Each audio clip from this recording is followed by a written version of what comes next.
Hazorasp tumani oila va xotin-qizlar bo'limi tomonidan amalga oshirilgan ishlar yuzasidan qisqacha ma'lumotim.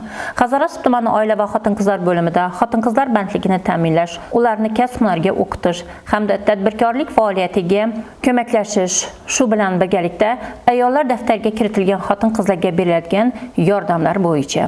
Hazorasp tumanida jami 46 ta mahalla mavjud bo'lib, ushbu 46 ta mahallada 27 nafar xotin-qizlar o'z faoliyatini olib bormoqdalar. Xotin-qizlar bandligini ta'minlash borasida xonadonlarga kirib, xonadonboy o'rganish tarzida ishlash istagida bo'lgan xotin-qizlar ro'yxati alohida shakllantirilib, ayollar daftariga kiritildi. Ayollar daftariga jami 6202 nafar xotin-qizlar kiritilgan bo'lib, shulardan 2141 nafari ishlash istagida bo'lgan ehtiyojmand xotin-qizlarni tashkil qiladi. Ushbu xotin-qizlarni tadbirkorlik va kasb-hunarga o'qitish borasida ko'lamli ishlar amalga oshirildi. 201 nafar xotin-qizlarimiz kasb-hunarga o'qitildi. 29 nafar xotin-qizlarimiz kasbiy ta'lim agentligi tizimida, 60 nafar xotin-qizlar savdo-sanoat palatasi tizimida, 4 nafar xotin-qizlarimiz migratsiya agentligi tomonidan, 26 nafar xotin-qizlar kambag'allikni qisqartirish agentligi tomonidan, 82 nafar xotin-qizlar akti bo'limi tomonidan o'qitildi.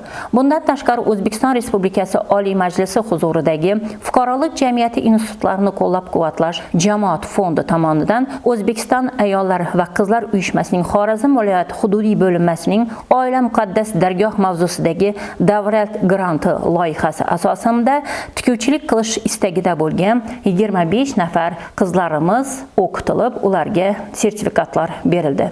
Tadbirkorlik borasida ham tadbirkorchilik qilish istagida bo'lgan xotin-qizlarimiz ro'yxati shakllantirilgan bo'lib, ushbu ro'yxatga 84 nafar xotin-qizlarimiz kiritilib, ushbu kunga qadar ularning 25 nafarga amaliy yordamlar ko'rsatilgan va imtiyozli kreditlar ajratib berilgan.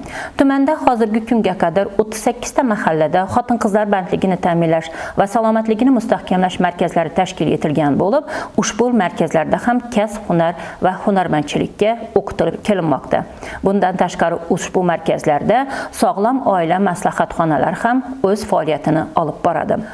Shu bilan bir qatorda Bo'ston va Muhammon mahallasida oila va xotin-qizlar maskani tashkil etilgan bo'lib, ushbu maskanlarda ham aholini daromad topishga o'rgatish, ularni sog'lom muhitga qaytarish, oila barqarorligini ta'minlash borasida ham ko'lamli ishlar amalga oshirilgan.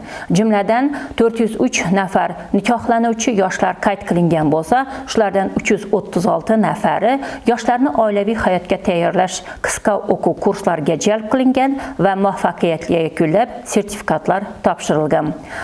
Nizolashib kelayotgan oilalar jami 133 nafar bo'lib, shulardan 55 ta oila muhitiga qaytarilishga muvaffaq bo'lindi. Bundan tashqari ayollar daftariga kiritilgan 50 nafar ehtiyojmand xotin-qizlarimiz Toshkent viloyatining Bo'stonliq tumanidagi Livingston dam olish siyohatgohiga jalb qilindi va ushbu yerda tadbirkorlik qilish uchun qisqa o'quv kurslarini jalb qilindi.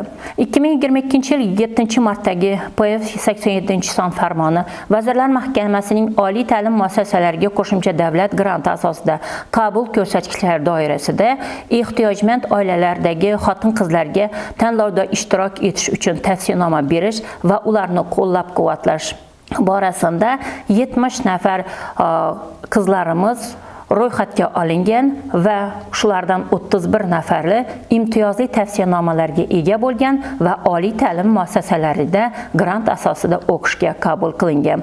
2022 yil 9-iyundagi Vazirlar Mahkamasining 322-sonli qaroriga asosan o'rta maxsus ma'lumotga ega 5 yillik ish stajiga ega bo'lgan xotin-qizlarimizni oliy ta'limga jalb qilish borasida 53 nafar xotin-qizlarimizga imtiyozli tavsiyanomalar berilgan va shulardan 14 nafari tavsiyanoma asosida oliy ta'lim muassasalariga kirib o'z o'qishlarini davom ettirish uchun imtiyozlari ega bo'ldilar. Qisqacha axborotim shulardan iborat. Oila va xotin-qizlar bo'limi tomonidan xotin-qizlar bandligini ta'minlash va ularni kasb-hunari o'qitish borasidagi sa'y harakatlarimiz va kelgusidagi rejalarimiz aniq belgilab olingan va shu rejalar asosida ish faoliyatini yuritamiz.